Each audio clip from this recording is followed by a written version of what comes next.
Go ahead. Are you filming? Yes.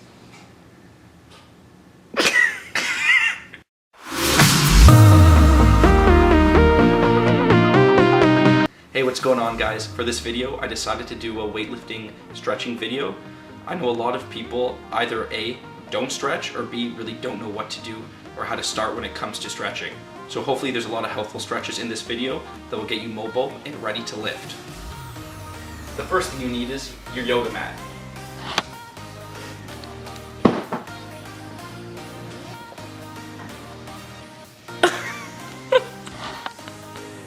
That's pretty cool. Also, for most of these stretches, you're going to want to hold them for about 30 to 60 seconds. I'd also recommend, if you're particularly tight in a certain area, to go beyond that. Maybe hold it for 1 to 2, maybe even 3 minutes, depending on how tight the area. If you're also tight, think about doing multiple sets. So treat it like an exercise, right? One set for 60 seconds, second set 60 seconds, and even for your last set, you can maybe even do a minute 30 seconds. Always improve on your stretching. Treat it like a regular exercise. First, we're going to start with some simple upper body warm-up movements. Give me a countdown. Go ahead. So for this warm-up, I like to do some elbow circles. So you just move your arms around like this. You can go inside or out. Just loosen up the elbow. Important when it comes to overhead stability in the jerk or in the snatch. So you gotta juice up your elbows. So next, I like to stretch my shoulders and work on thoracic mobility. So I'll often start with the bar here on my back, like in a back squat. Grab the bar, snatch, grip, whip, and I'll do 5 presses.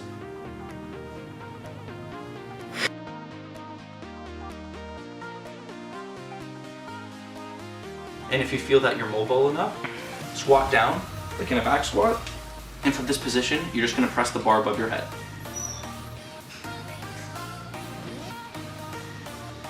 Next, for my tricep, what I like to do is with the bar set up on the rack, I like to place my tricep on the metal part.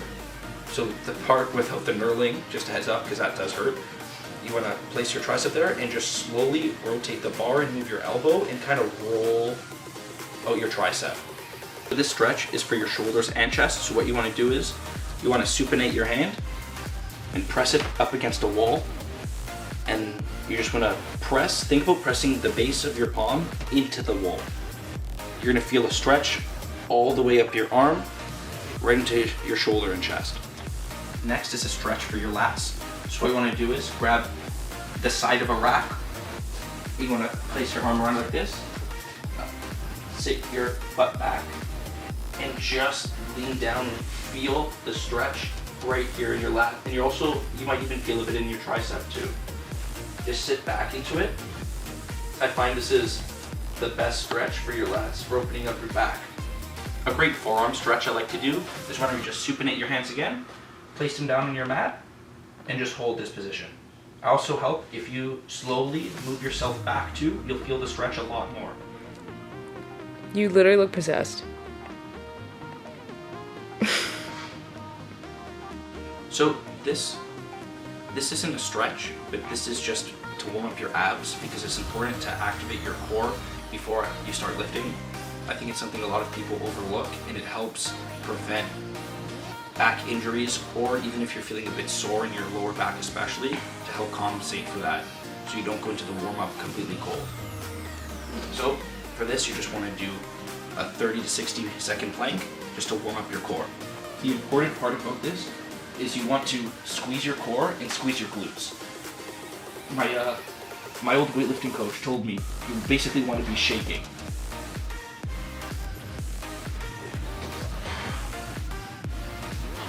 You can also do things like practice your breathing before you squat, snatch, clean, and also doing side planks to warm up your obliques is great too. So now that we just finished with upper body stretching, we're going to move on to lower body stretches. Now, a lot of people, especially for Olympic weightlifting, aren't able to get into a lot of these positions comfortably, carry a lot of lower body stiffness, be it in the hamstrings, glutes, quads, especially in the hip, pelvic region. So to warm up right away, I like to do something that works on your low back, hamstrings, and calves too, which is just a simple floor touch. And And obviously, as you get better at it, you can do things like your fists or your palms.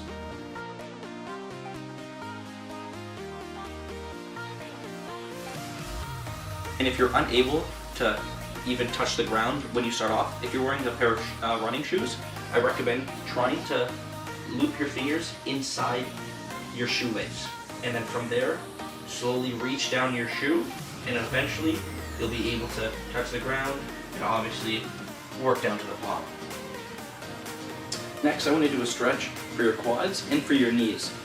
So what you want to do is you want to come down on your mat like this, and you want to have your quads not sit on your calves, but sit between your calves.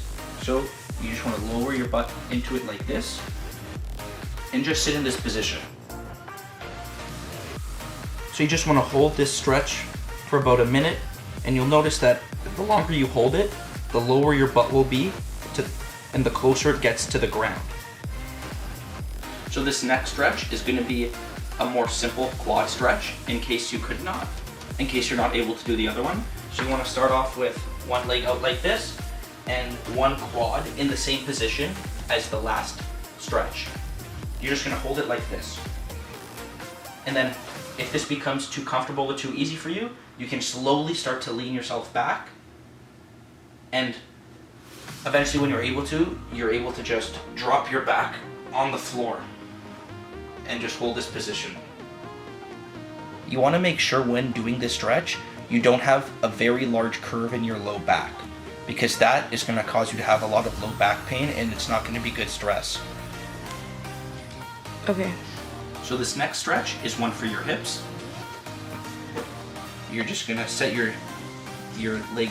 You're going to set your leg up like this at a 90-degree angle, and you're going to have your back leg at a 90-degree angle as well.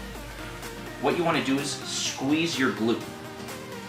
By doing that, you're going to feel a stretch all up here. Now it also helps if you lift this arm, and you're going to feel the stretch all the way up your body here. There's also a more advanced version of the stretch where you're just going to lower your torso to your mat or as low as possible.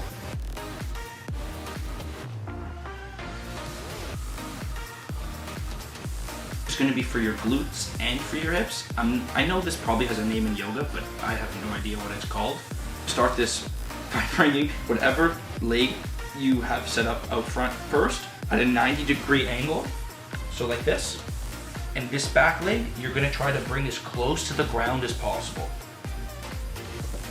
And a tip too, you want to be facing straight. A lot of people, because they're very tight, will often be angled because they're not able to maintain this position.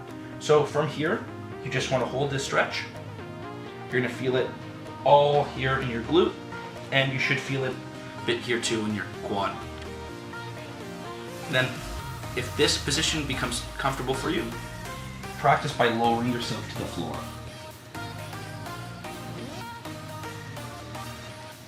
I also find something that helps too is kind of working the areas of the hips. So think about this as a three-stop stretch. So you're going to start by lowering your torso to your quad. So like this. Then right in front of you. Then lowering it to the side where your foot's at, so the farthest side from your quad. You want to hold these also for 20 to 30 seconds each. That's really going to help open up your hip. So this next stretch I find is great for your adductors, abductors, and for your low back. Again, I don't know what this is called, but for this sake, we'll call it the open leg stretch. You want to sit in this position, and while you're in it, you can also try to lower yourself to the floor.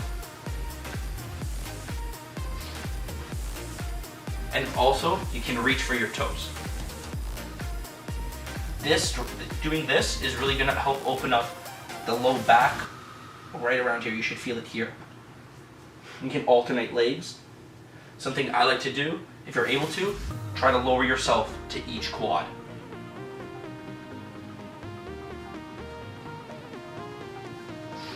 And as you just noticed, I'm not able to reach this quad fully because my right side is where I carry a lot of injury, stress. So doing the stretch really helps me open that area of my body up.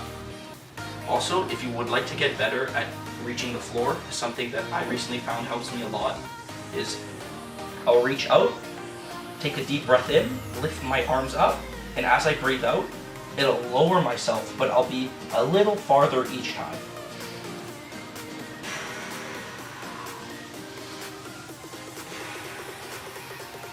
I find that one of the areas of my body that is the most tight are my calves. So something I really like to do for that is grab a foam roller and just rest your calf on the foam roller and slowly roll it out. I find that's the most effective way to handle all my calf stiffness. Thank you guys for watching. I hope you enjoyed this week's video. I hope you guys found these stretches useful. Please do them. They honestly help me feel fantastic. I've been doing them now for 3 years, seriously. I like to do them at the end of every workout. People say don't stretch for a long time, but I think when you are inflexible, it's very important to keep on track with your stretching. Stretching is also important for injury prevention. If you're able to get in a position better, especially in, say, the bottom of a snatch or the bottom of a clean, it's going to keep your body structured together properly, and your body's not going to be fighting itself to get into these tough positions. Again, thank you for watching. If you guys like these sweaters, let me know. I just got it shipped in. I'm super excited. I'm super excited about it. They look awesome. This is my logo.